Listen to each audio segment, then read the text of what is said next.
आत्ताच आम्ही नवीन Panvel railway station समोर जे तळेराम आत्ता संध्याकाळी 7च्या नंतर बसलेले असतात रस्त्यावर रस्त्यावर ते बसलेले असतात त्यांना चोप दिलाय।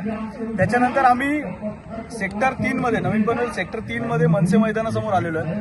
या मनसे मैदानाच्या इथे एक रामलीलाचा कार्यक्रम चालू आहे आणि तिथेच बाजूला आम्हाला गांजा पिणारी मुलं दिसली।